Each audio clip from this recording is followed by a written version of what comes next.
Good morning students.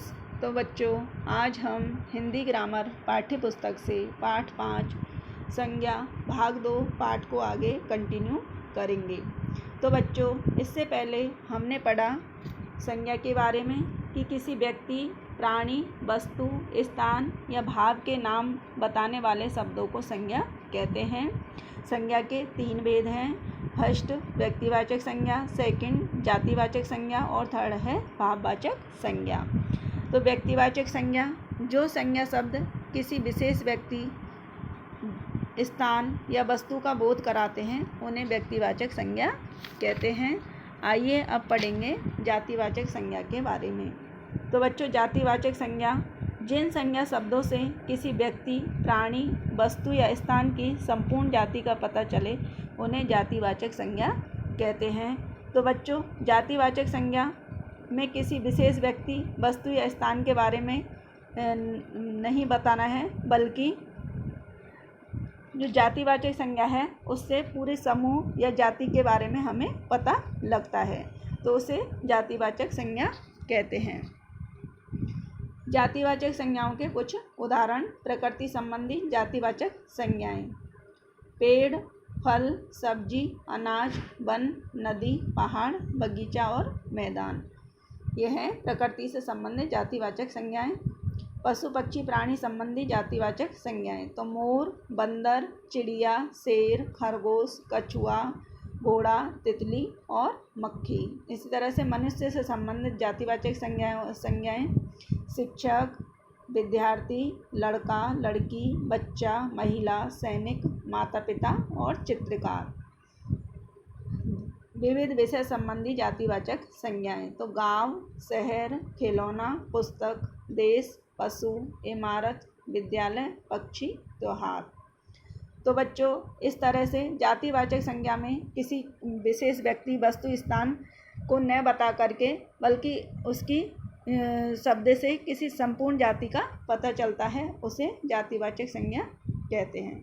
Third है भाववाचक संज्ञा। तो अक्षरधाम मंदिर की विशालता तथा सुंदरता को देखकर सभी आश्चर्य में डूब जाते हैं। मंदिर के चारों ओर फैली हरियाली लोगों की थकान दूर कर देती है।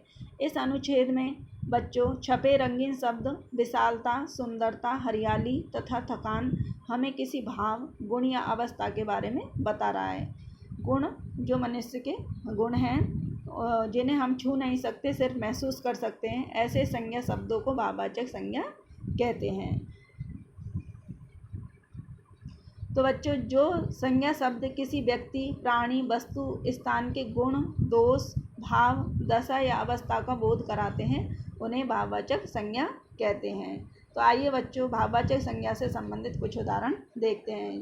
तो भाववाचक संज्ञा में बच्चों खुशी, गुस्सा, वीरता, बचपन, ममता, दर्द, सुख और बुढ़ापा, ये सभी मनुष्य से या प्राणी से संबंधित उसके मन के गुण या दोष हैं।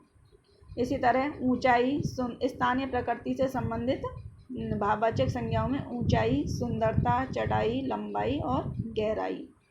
इसी तरह से वस्तुओं से संबंधित भाववाचक संज्ञाएं खटास, लालिमा, मिठास, मोटाई, सुगंध। तो बच्चों, इस तरह से भाववाचक संज्ञाओं में किसी व्यक्ति के गुण, दोष, भाव, अवस्था आदि का बोध कराते हैं, उन्हें भाववाचक संज्ञा कहते हैं। हमने क्या जाना? तो बच्चों, हमने इस पाठ में क्या पढ़ा इसके बारे में भी जानते हैं। व्यक्ति, प्राणी, वस्तु, स्थान या भाव के नाम को संज्ञा कहते हैं। संज्ञा के 3 भेद हैं: व्यक्तिवाचक, जातिवाचक और भाववाचक। आइए बच्चों, पाठ से संबंधित कुछ अभ्यास देखते हैं। तो बच्चों, संज्ञा किसे कहते हैं, संज्ञा के कितने भेद हैं, उनके नाम लिखो। इसे आप बुक में स्वयं करिए। सेकंड है, नीचे दिए गए वाक्यों में रेखांकित शब्द संज्ञा का कौन सा भेद है बताइए। तो इसमें बच्चों हमें तीनों में से कौन सी संज्ञा है उसे लिखना है। जैसे सचिन तेंदुलकर प्रसिद्ध खिलाड़ी है, तो इसमें है व्यक्तिवाचक संज्ञा। यह मेरी किताब है, जातिवाचक। लाल किला बहुत ऊंचा है, व्यक्तिवाचक। रोहन के पेट में दर्द हो रहा है, तो यह दर्द हो रहा है, यह भाववाचक। 8 पक्षी बैठे हैं, जातिवाचक। दिवाली खुशियाँ लाती है, भाववाचक। इसी तरह से रिक्त स्थानों में संज्ञा शब्द भरो। तो क है, गंगा एक पवित्र नदी है। ख, पृथ्वी मिसाइल हमारे देश में ही बनी है। ग, दिल्ली भारत की राजधानी है। घ, सूर्य पूर्व दिशा से निकलता है। ड, बचपन हमेशा नहीं रहता, कभी तो बुढ़ापा आता ही है। 4th है, नीचे दी गई व्यक्तिवाचक संज्ञाओं के लिए जातिवाचक संज्ञा लिखिए। तो बच्चों हमें व्यक्तिवाचक संज्ञा दे रखी है, उसके लिए हमें जातिवाचक संज्ञा लिखनी है। क्या? तो गंगा, यमुना, कावेरी और ब्रह्मपुत्र ये अलग अलग नदियों के नाम हैं, तो इसके लिए हमें एक जातिवाचक संज्ञा लिखनी है, नदी आएगा इसमें। ख में आगरा, चंडीगढ़, दिल्ली और मुंबई शहरों के नाम हैं, शहर। ग, दिवाली, होली, क्रिसमस और ईद त्यौहार हैं। घ, चीन, जापान, अमेरिका और रूस देश के नाम हैं। ड, क्रिकेट, हॉकी, फुटबॉल, टेबल और टेनिस खेल हैं।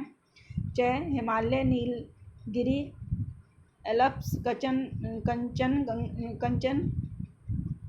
कंचनजंगा पहाड़ों के नाम हैं। तो 5th है, नीचे दिए गए संज्ञा शब्दों को व्यक्तिवाचक, जातिवाचक और भाववाचक संज्ञा के फूलों की पत्तियों से भरो। तो बच्चों इसमें व्यक्तिवाचक संज्ञा में आएंगे, व्यक्तिवाचक संज्ञा में महात्मा गांधी, अफ्रीका, होली और ताजमहल व्यक्तिवाचक संज्ञा में आएगा। जातिवाचक संज्ञा में फल, छात्र, शहर और देश आएगा। इसी तरह से भाववाचक संज्ञा में फिल करना है, मिठाई, मिठास, वीरता, सुगंध और सर्दी। तो बच्चों इस तरह से इन अभ्यासों को अपनी बुक में फिल करिए। आज के लिए इतना ही, धन्यवाद।